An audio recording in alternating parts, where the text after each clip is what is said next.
विजयनगरचा राजा कृष्णदेवराय एकदा पंढरपूरला श्री विठ्ठलाचे दर्शन घेण्यासाठी आला होता।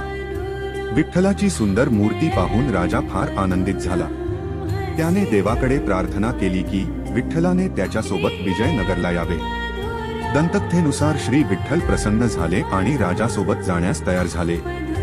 यानंतर ती मूर्ती विजयनगरला आणण्यात आली आणि हंपी येथे भव्य विठ्ठल मंदिर बांधून मूर्तीची स्थापना करण्यात आली।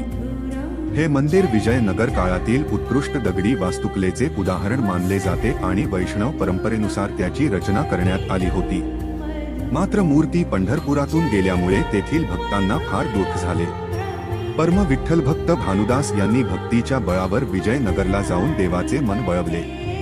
अखेर विठ्ठलांनी मूर्ती परत पंढरपुरात नेण्याची परवानगी दिली। म्हणूनच आज हंपीतील विठ्ठल मंदिरात मूर्ती नाही आणि येथे कोणतेही पूजाविधी केले जात नाही।